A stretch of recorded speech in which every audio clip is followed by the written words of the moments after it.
네가 안 지잖아! 변호사 입회하에 진술하겠어요.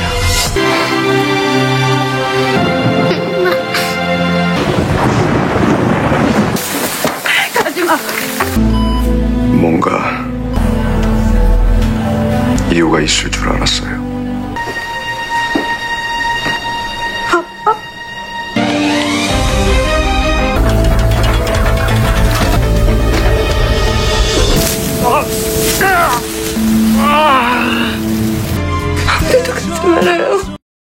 Hai guys, kali ini saya akan melanjutkan part 5 drama yang dirilis tahun 2018 berjudul The Miracle We Met. Sebelum dimulai, subscribe, like, dan komen ya guys agar channel ini bisa lebih berkembang. Untuk yang belum nonton part 1-4, linknya ada di deskripsi ya. Bagaimana kelanjutan ceritanya? Langsung aja kita mulai. Hae-jin mencoba menghubungi nomor ponsel Hyun-chul dan dia sangat terkejut melihatnya. Setelah Hyun-chul selesai mandi, tiba-tiba ponsel Hyun-chul berdering. Yonha balik menelponnya. Hyun-chul tidak mengangkatnya, sementara Hae-jin terus melihat ke arahnya. Hae-jin tidak bisa tidur.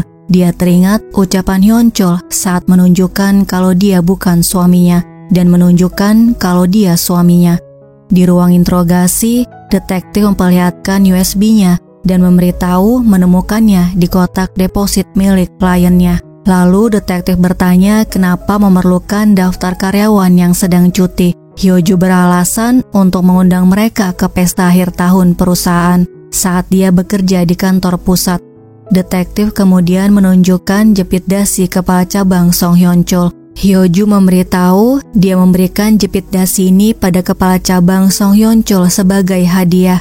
Detektif memberitahu jepit dasi ini ditemukan di TKP pembunuhan Jang Gi-chul yang merusak mobil koki Song Hyun-chul. Karena itu kepala cabang Song Hyun-chul menjadi tersangka utama, tapi dia punya alibi kuat, jadi dia dibebaskan. Keesokan harinya Hyun-chul membuatkan bola nasi untuk sarapan mereka. Miho mengatakan benar-benar enak. Dia tidak pernah makan bola nasi seperti ini. Hyun-chul mengingatkan jangan melewatkan sarapan, karena sarapan itu hadiah dari surga. Saat Hae-jin mencobanya, dia mengatakan sangat enak. Kemudian dia buru-buru berangkat, beralasan ada rapat di kantornya.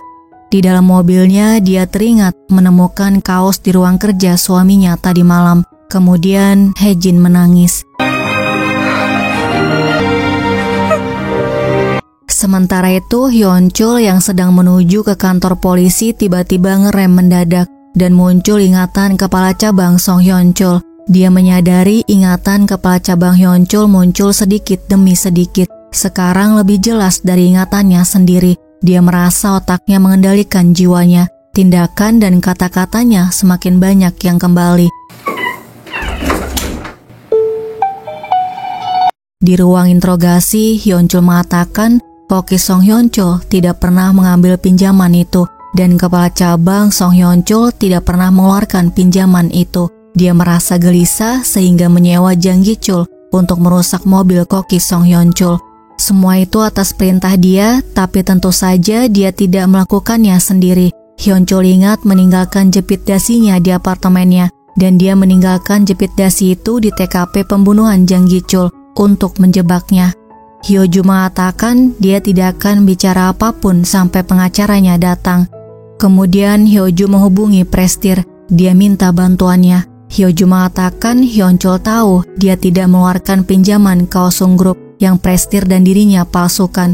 Hyo-ju akan tetap diam soal pinjaman grup Osung. Tapi jika dirinya dipenjara, Prestir juga akan berada dalam bahaya. Di sekolah, Jisoo bertanya apakah ayahnya terlihat aneh setelah dia bangun dari kematiannya. Kang Ho mengatakan sangat aneh. Ayahnya dulu memarahinya karena nilainya buruk, tapi sekarang dia memberitahu jangan belajar terlalu keras. Ayahnya bilang makan dengan baik dan sehat adalah yang terbaik. Dia juga memasak untuk mereka. Dia membuatkan mereka tangsuyuk dan bola nasi. Pagi ini ayah bilang sarapan adalah hadiah dari surga. Jisoo teringat ketika ayahnya mengingatkan bahwa sarapan adalah hadiah dari surga. Di jalan, Hyun-chul mendapatkan pesan dari Hae-jin dan Yonha yang sama-sama mengajaknya makan malam bersama. Tiba di gedung kantornya, Jisoo sudah menunggunya. Dia memanggilnya ayah lalu memeluknya.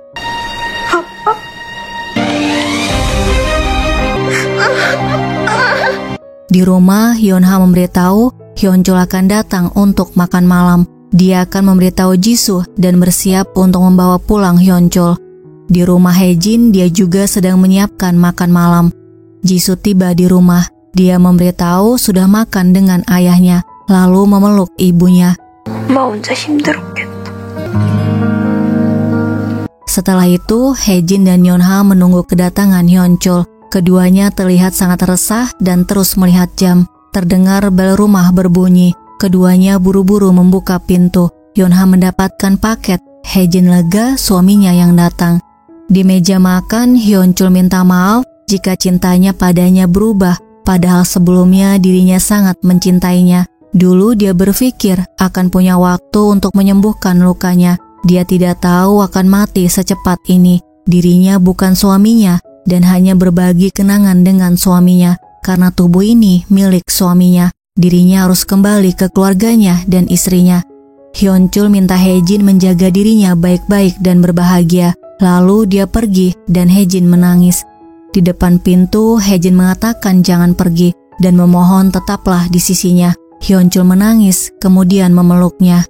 Hyunchul kembali ke rumahnya. Hyunha merasa lega dan mereka makan malam bersama. Namun Hyunchul terlihat lesu. Setelah makan, Hyunha mengatakan tidak perlu bekerja di bank lagi dan putuskan semua hubungannya dengan wanita itu. Setelah dia menceraikannya, semuanya selesai dan mereka bisa mulai lagi dari awal. Hyunchul mengatakan masih ada yang harus dirinya selesaikan. Hyunha mengizinkannya tetap bekerja di bank sampai masalahnya selesai. Lalu mengatakan akan datang ke rumah Haejin besok untuk mengambil pakaiannya.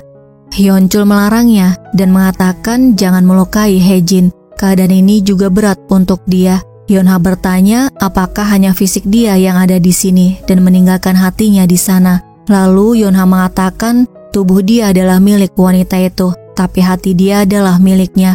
Bukan cuma wanita itu yang merasa berat, dirinya juga merasa berat.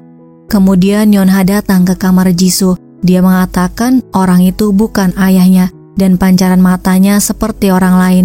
Jisoo mengatakan dia adalah ayah, hanya terlihat berbeda dari luar. Jika ibunya berpikir seperti ini, mereka akan kehilangan ayah. Di kamar, Hyunchul tidur membelakangi Hyunha. Karena tidak bisa tidur, dia duduk di luar. Kang Ho mengirim pesan, bertanya kapan dia pulang. Keesokan paginya, Hyunha bangun, namun Hyunchul sudah berangkat bekerja. Padahal jam masih menunjukkan pukul 5.40. Di kantornya, Hyunchul membaca mengenai sistem Bank Shinha yang error. Karena berita ini, Hyoju dibebaskan dengan alasan saat pinjaman palsu itu terjadi, sedang terjadi sistem yang error. Hyunchul memberitahu bukan karena sistem bank error, ada lebih banyak pinjaman yang disetujui oleh karyawan yang sedang cuti. Melihat jepit dasinya ada di TKP pembunuhan Jang Gi-chul, sudah pasti Hyoju terlibat. Detektif memberitahu memiliki foto seseorang yang kemungkinan adalah kaki tangan Hyoju, tapi sulit untuk mengetahui identitasnya. Di rumah, Hyunha menghubungi Haejin. Dia memberitahu tadi malam ayah Jisoo tidur di rumahnya, kemudian mengatakan akan mengambil baju ayah Jisoo. Haejin melarangnya datang karena itu adalah baju milik suaminya. Hyunha memberitahu tidak ingin suaminya pergi ke sana untuk mengambil bajunya. Haejin mengatakan Hyunchul adalah suaminya, bukan suami dia, lalu menutup teleponnya dan merobek surat cerainya. Di kantor Hyunchul, Jang Chun memberitahu dia dipanggil ke sidang disipliner karena menyetujui pinjaman Osung Group. Hyunchul memberitahu dia tidak melakukannya. Jang Chun mengatakan persetujuan pinjaman oleh kepala cabang hanya dapat dilakukan pada komputernya saja. Mereka mengaturnya agar tidak mungkin dilakukan jika bukan kepala cabang sendiri yang memasuki sistemnya. Selanjutnya, Jang Chun memberitahu memang benar Hyoju memalsukan pinjaman menggunakan nama pegawai yang sedang cuti. Hyoju minta tolong pada presidir dan beliau menyetujuinya. Makanya di koran ada berita mengenai sistem Bank Shinha yang error. Semakin dalam dia menggali soal pinjaman ilegal itu, dia akan semakin dalam bahaya. Begitu juga dengan pinjaman Osung, dia sudah masuk ke dalam perangkap. Hyun-chul mengatakan dia akan mengungkapnya, pasti ada caranya. Jang-chun mengatakan tidak ada caranya, lebih baik dia mengundurkan diri. Jika dia datang ke sidang disipliner, dia tidak bisa minta maaf pada publik, pensiun ataupun mengundurkan diri. Dia akan dipecat dengan tidak hormat. Di sekolah, Kang Ho membaca balasan pesan dari ayahnya yang memberitahu dia sedang sibuk di kantor, jadi tidak bisa pulang sementara ini. Jaga ibu baik-baik dan lindungi Miho karena dia adalah kakaknya. Tiba-tiba Yongju memberikan makanan dari Jisoo, isinya donat dan jus. Di kantornya, Hyun-chul membaca mengenai kepala cabang yang terlibat pinjaman Osung. Beng-woo masuk ke ruangannya. Hyun-chul mengatakan pinjaman Osung disetujui saat dia dirawat di ICU dan Beng-woo yang menggantikan posisinya. Beng-woo menjawab tidak tahu mengenai hal itu. Di bagian teller, mereka melihat Hyun-chul dipanggil ke sidang disipliner. Subin mengatakan dia akan dipecat, sedangkan Jongmen mengatakan dia bisa dipenjara jika terbukti menerima suap dari presidir Osung Group untuk menyetujui pinjaman itu. Mereka merasa kasihan pada Hyun-chul, padahal posisi bank mereka bisa mengejar di posisi kedua sekarang. Donggu yang mendengar ini memberitahu Hejin dan Yonha. Di ruang sidang, Jang-chun mengemukakan permasalahan pinjaman Osung Group senilai $300 juta yang disetujui kepala cabang Song Hyun-chul pada tanggal 29 Maret 2018, lalu bertanya apakah dia melakukannya. Hyun-chul menjawab tidak. Sejak awal pinjaman itu tidak layak disetujui. Itu sebabnya dia menolak menyetujui pinjaman itu karena nilai jaminan pabrik Osung hanya $50 juta. Mereka mengatakan ada dokumen yang menunjukkan dia menyetujui pinjaman itu. Hyun-chul menegaskan tidak terlibat sama sekali dalam pinjaman Osung. Seseorang memalsukannya menggunakan namanya. Dia tidak pernah menggunakan jabatannya untuk menyetujui pinjaman yang melawan peraturan. Jang-chun kemudian memanggil saksi. Orang itu adalah Pak Jong-won. Dia memberikan laporan bahwa Hyun-chul menyetujui pinjaman untuk mendongkrak bisnis Sang Jin Bayo, padahal mereka tidak layak diberi pinjaman. Setelah mendengarnya, Hyun-chul minta mengajukan saksi yang lain, yaitu Presidir Bank Sinha. Jang-chun memberitahu hal ini pada Presidir, dan dia setuju untuk datang ke sidang disipliner. 알았어, 참석하지. Di sekolah, Kang Ho melihat Jisoo sedang menelpon, bertanya di mana ayah, dan memberitahu ibu sangat khawatir, lalu bertanya apakah dia bisa menemuinya. Selanjutnya, Hyun-chul datang ke rumah sakit. Dia tahu dari Subin, istri Pak Jong-won dirawat di rumah sakit. Saat Jong-won keluar, dia melihat Hyun-chul. Hyun-chul mengerti alasan dia melakukannya, lalu memegang tangannya. Sementara itu, polisi masih mencari tersangka pembunuhan Jang Gi-chul. Di suatu tempat, seseorang membakar pakaian yang dia pakai saat membunuh Jang Gi-chul. Tiba-tiba tangan pria itu terbakar. Di kantor Hyun-chul, Hyun-ha menghubungi, bertanya kapan dia pulang. Hyun-chul memberitahu dia tidak bisa pulang malam ini. Ada yang harus dia selesaikan, jadi dia akan bermalam di bank. Hyun-ha memberitahu walaupun pekerjaannya banyak, dia harus tidur sebentar. Lalu Hyun-ha bertanya apakah besok dia akan pulang. Hyun-chul menutup teleponnya tanpa menjawabnya. Sedih ya guys. Setelah menutup telepon, Hyun-chul melihat nomor Hejin. Dia ingin menelponnya, tapi tidak dia lakukan. Kemudian dia mengambil ponselnya yang rusak. Dia berharap ponselnya hidup, karena bukti percakapan telepon dia menolak pinjaman Osung Group ada di ponsel ini. Keesokan paginya, Beng-woo datang ke ruangan Hyun-chul. Dia mengatakan tahu siapa yang menyetujui pinjaman grup Osung menggunakan namanya. Suatu malam sebelum dia kembali bekerja setelah mengalami kecelakaan, dan setelah semua pegawai sudah pulang, dirinya masuk ke ruangannya dan membuka komputernya atas perintah seseorang. Tapi mendadak Hyoju masuk, jadi dia bersembunyi.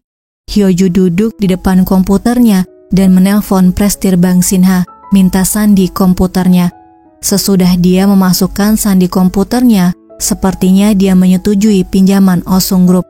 Hyun-chul bertanya, bolehkah dia memberitahu hal ini di sidang disipliner karena jika dia melakukannya, Beng-woo bisa kena masalah. Beng-woo sudah tahu resikonya. Dia minta maaf sudah menunda untuk memberitahunya. Lalu Hyun-chul mengucapkan terima kasih. Di ruang sidang, Hyun-chul mengatakan pada tanggal 15 Maret, Prestige memintanya untuk menyetujui pinjaman Oh-sung Group karena tidak bisa dilakukan sendiri olehnya. Prestige menjawab tidak benar. Hyun-chul mengatakan dia ingat menelponnya untuk menolak pinjaman itu. Prestige mengatakan ada masalah dengan ingatan dia. Ingatannya tidak bisa diandalkan. Hyun-chul membenarkan ingatan manusia penuh kesalahan. Oleh sebab itu, dirinya terbiasa merekam percakapan penting. Hyun-chul menghidupkan rekaman percakapannya dengan Prestige saat menolak menyetujui pinjaman Oh-sung Group yang dia minta. Prestige bukan cuma menggunakan kekuasaannya untuk menyetujui pinjaman yang buruk, tapi juga berusaha menjebaknya. Besok kantor kejaksaan akan memanggilnya. Mereka semua yang ada di sini juga akan dipanggil kejaksaan karena menjadi kaki tangan dalam permainannya. 주감스럽게 됐습니다. Di mobil, Hyun-chul mendengarkan musik. Dia teringat kejadian sebelum berangkat ke ruang sidang. Tiba-tiba cahaya terang masuk ke ruangannya dan ponselnya yang rusak berdering. Di kantor cabang, mereka membaca hasil sidang yang menunjukkan Prestige Bang Sin-ha bersalah atas kasus pinjaman Oh-sung Group. Mereka senang Song Hyun-chul telah bebas dari tuduhan. Tiba di kantornya, Hyun-chul mengadakan rapat. Dia mengatakan berkat perhatian dan dukungan mereka, semuanya berjalan lancar. Subin bertanya siapa orang yang mengaku berbohong ketika menjadi saksi di sidang disipliner. Hyun-chul memberitahu orang itu bukan dari cabang ini. Guys, orang itu sebenarnya Pak Jong-won ya. Dia kemudian memberitahu telah membuktikan kalau dirinya tidak terlibat dalam pinjaman Oh-sung. Selanjutnya Hyun-chul pulang ke rumah. Yeon-ha sudah menunggunya. Dia membelikan piyama baru untuk Hyun-chul karena yang lama kebesaran. Sementara itu Hae-jin demam tinggi. Miho yang menemaninya merasa khawatir dan menangis. Lalu dia menghubungi Hyun-chul. Yeon-ha melihat Hyun-chul keluar dari kamar. Miho memberitahu ibunya sakit. 어디가? Yeon-ha melarangnya menemui wanita itu. Hyun-chul mengatakan dia harus pergi. Yeon-ha menarik tangannya, memohon jangan pergi. Lalu Yeon-ha mengatakan akan menunggunya di sini sampai dia kembali. Sementara Hae-jin yang melihat Hyun-chul di hadapannya langsung memeluknya dan Ato menemani Yeon-ha yang kehujanan. Sambil mengompres, Hae-jin bertanya apakah dia seorang koki. Hyun-chul mengangguk. Hae-jin mengatakan tidak peduli siapa dia atau apa pekerjaannya. Song Hyun-chul yang ada di sini sekarang adalah segalanya baginya. Kemudian meraih tangannya. Hyun-chul memintanya untuk istirahat karena demamnya masih tinggi. Jisoo mencari ibunya dan menemukannya di luar. Yeon-ha memberitahu ayahnya tidak pulang. Jisoo mengajaknya masuk ke dalam. Yeon-ha mengatakan tidak keberatan menunggu ayahnya di sini karena dia masih hidup. Menunggu ayahnya saat dia masih hidup 100 kali lebih baik daripada merindukan ayahnya saat dia sudah meninggal. Jisoo mengatakan tidak perlu menunggunya seperti ini. Ayah akan kembali. Percayalah pada ayah, ibu adalah segalanya baginya. Atau hanya bisa melihat dan mendengar mereka bicara. Saat demamnya turun, Hae-jin langsung mencari Hyun-chul. Dia melihat makanan di meja dan pesan dari Hyun-chul yang mengatakan makanlah ini dan minumlah obatnya. Hae-jin memakannya sambil menangis. Tiba di rumah, Hyun-chul memberitahu ibunya anak-anak sakit, makanya dia harus pergi. Dia menunggu sampai demamnya turun. Yeon-ha bersyukur Hae-jin sudah membaik. Kemudian Yeon-ha bertanya apakah bantal dan rumah ini tidak nyaman atau dirinya yang membuat dia tidak nyaman. Hyun-chul menjawab tidak, bukan itu. Keesokan harinya Kang Ho memberitahu Jisoo mendengarnya memanggil ayah saat sedang menelpon, padahal ayahnya sudah meninggal. Jisoo mengatakan ayahnya tidak meninggal. Orang yang meninggal adalah ayah Kang Ho. Kang Ho mengatakan dia tidak waras. Jisoo membuktikannya dengan sarapan adalah hadiah dari surga. Ayahnya adalah koki spesialis makanan Cina. Jika di pagi hari dirinya tidak nafsu makan, dia membuat bola nasi untuknya. Lalu Jisoo memberitahu ayah Kang Ho tinggal di rumahnya sekarang. Oleh sebab itu Jisoo memberinya donat dan jus karena dia tahu betapa menyedihkannya kehilangan ayah. Di halte bis atau meminta Yonha untuk kuat. Ternyata Yonha mendengar ucapannya tapi tidak melihatnya. Di supermarket atau mengatakan ini lebih bagus. Yonha memberitahu lebih menyukai yang ini. Saat memilih kemeja atau mengatakan yang biru lebih bagus, Yonha menjawab yang abu-abu lebih bagus, lalu melihat sekelilingnya dan langsung pergi, kemudian menabrak Ato, dan Ato terus mengikutinya, mengajaknya bicara. Namun Yonha tidak mau karena dia pikir Ato adalah anggota kultus agama. Ato memberitahu dia ingin membantunya dan mengajaknya minum, tapi tetap saja Yonha menolaknya dan buru-buru pergi naik taksi. Yonha kaget karena Ato yang menjadi supir taksi. Yonha bertanya siapa dia. Ato memberitahu dirinya adalah malaikat pelindungnya. Lalu Yonha bertanya kenapa terus mengikutinya. Ato minta maaf, semua ini adalah salahnya. Di kantornya, Hyunchul menghubungi Haejin. Dia menanyakan keadaannya dan minta Haejin datang ke dokter karena suaranya terdengar masih sakit. Haejin mengatakan mendengar suaranya membuatnya senang, lalu mengucapkan terima kasih karena sudah menyelesaikan masalah yang ditinggalkan ayah Kang Ho. Kemudian minta maaf karena sudah membuatnya melalui apa yang tidak disebabkan olehnya. Hyunchul mengatakan merasa bersyukur dan menyesal. Hyunchul bersyukur karena dia adalah istrinya dan merasa menyesal karena dirinya bukan suaminya. 보고 싶어요. 아프지 말아요. Di kantor polisi, detektif memperlihatkan foto orang yang membunuh Jang Gi-chul. Lalu Hyunchul memberikan bukti yang dia temukan di apartemen Hyoju, yaitu daftar pemalsuan pinjaman senilai $10 juta. Hyoju tidak mungkin melakukannya sendiri, karena hal itu hanya bisa dilakukan oleh orang yang mengendalikan sistem komputer Bank Shinha. Hyunchul akan mencari tahu lebih dalam lagi, sementara detektif menangkap pembunuh Jang Gi-chul. Di suatu tempat, Hyoju bertemu dengan Jang Chun. Jang Chun memberitahu Beng Woo melihat dia bicara dengan Prestir di telepon. Hyoju mengatakan Prestir menekannya agar dia membantunya. Bagaimana mungkin seorang karyawan menolak perintah Prestir? Jadi dia bisa keluar dari masalah ini. Masalahnya adalah mereka tidak bisa membiarkan Hyunchul tetap bekerja di bank karena dia bisa mencari bukti terus. Seharusnya Jang Chun lebih takut karena telah membunuh seorang pria. Jang Chun mengatakan tidak ada bukti atau saksi dan jepit dasi yang ditemukan di TKP adalah milik Hyoju yang diberikan pada Hyunchul. Hyoju mengatakan itu adalah ide dia untuk menjebak Hyunchul. Jang Chun menekankan tidak ada bukti yang mengarah padanya, kemudian mengucapkan terima kasih atas kerja kerasnya. Tiba di apartemennya, Hyunchul sudah menunggunya. Hyunchul menyuruh Hyoju menyerahkan diri agar hukumannya ringan. Jangan tertipu oleh orang-orang brengsek yang memanfaatkannya. Hyunchul tahu Hyoju tidak jahat sampai bisa membunuh seseorang. Hyoju memberitahu orang itu bukan hanya merusak rem mobil koki Song Hyunchul, tapi juga merusak rem mobil kepala cabang Hyunchul. Di mobilnya tiba-tiba ingatan kepala cabang Song Hyunchul muncul saat Jang Chun berlutut di hadapannya. 한 번만 봐줘.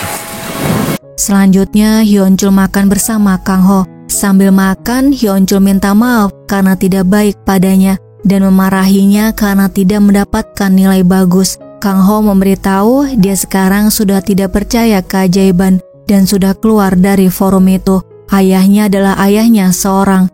Kang Ho kemudian memberitahu saat yang paling menyedihkan dalam hidupnya adalah saat dia lari ke rumah sakit setelah mendengar ayahnya meninggal. Dia berharap itu cuma mimpi, tapi ternyata tidak. Dia berlari kencang sampai terjatuh dan lututnya lecet, lalu menangis karena sangat sedih. Tapi ayah hidup kembali, jadi dia berjanji akan menjadi anak yang baik dan melakukan apapun yang ayahnya katakan. Sebelum pulang, Hyunchul minta Kang Ho membawakan makanan untuk ibunya karena dia sedang sakit jadi Kang Ho harus merawatnya. Di rumah, Kang Ho menyiapkan makanannya, membuat Hae-jin terkejut. Kang Ho memberitahu bertemu dengan ayah, lalu bertanya apakah ibunya masih membenci ayahnya. Hae-jin memberitahu tidak membenci ayahnya lagi. Kang Ho memberitahu dirinya juga sudah tidak membenci ayahnya. Di depan rumah, Hyun-chul memanggil Yeon-ha dengan ibunya Jisoo, lalu membawakan barang-barangnya. Di rumah, Yeon-ha berusaha mengajaknya ngobrol dan bercanda, namun Hyun-chul menanggapinya dengan kaku. Yeon-ha kemudian memberitahu dia tidak minum bir, tapi minum soju, dan dia tidak pernah memanggilnya ibunya Jisoo. Yeon-ha memberitahu merasa tidak nyaman, lalu memintanya untuk pergi saja. Jangan tinggal di sini, kembali saja ke tempatnya yang dulu. Dirinya akan baik-baik saja selama dia bahagia. 당신이 행복하지 않은 것 같아. Hyun-chul memberitahu sudah mencobanya tapi tidak berhasil. Yeon-ha mengatakan dirinya bisa mengerti, jadi dia harus pergi. Pria yang dirinya cintai bukan dia. Pria yang dirinya cintai memanggilnya sayang, dan dirinya adalah wanita tercantik di kehidupan ini.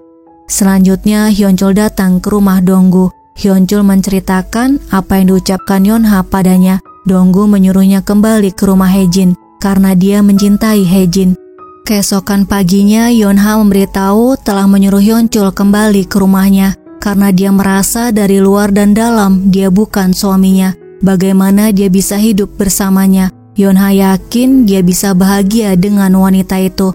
Sementara Donggu memberitahu Hae-jin untuk sementara waktu Hyun-chul tinggal dengannya karena istrinya menyuruhnya pergi. Lalu Hae-jin menghubungi Yeon-ha, mengajaknya bertemu. Saat bertemu, Hae-jin memberitahu Hyun-chul tinggal di rumah Donggu. Kemudian Yeon-ha memohon pada Hae-jin memberikan pakaian yang sudah dia beli untuk Hyun-chul. Dia tidak pernah membelikan satu set pakaian bagus untuk suaminya saat suaminya masih hidup.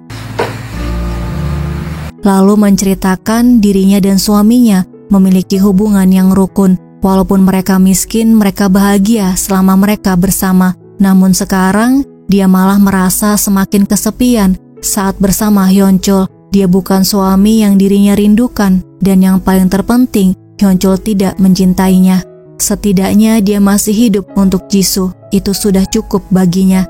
Hae-jin bertanya seperti apa suaminya. Yeon-ha memberitahu dia seorang koki di restoran Cina, pekerja keras, orang yang hangat, dan suka bercanda. Hae-jin bertanya apakah dia boleh melihat foto suaminya. Selanjutnya Hyun-chul menemui Beng-woo. Beng-woo pernah memberitahu bahwa dia disuruh seseorang untuk mengambil data di komputernya. Hyun-chul bertanya apakah orang itu adalah Jang Chun. Beng-woo menjawab benar. Setelah itu Hyun-chul memberitahu detektif mengenai Jang Chun dan memintanya untuk memeriksa kecelakaan kepala cabang Song Hyun-chul. Pada malam harinya, Hae-jin mengajak Hyun-chul bertemu. Saat bertemu, Hae-jin mengajaknya bercerai dan memulainya kembali. Dia ingin memulai lembaran baru dengannya. Guys, part 5 sampai di sini ya. Terima kasih sudah melihat video ini. Sampai jumpa di video selanjutnya.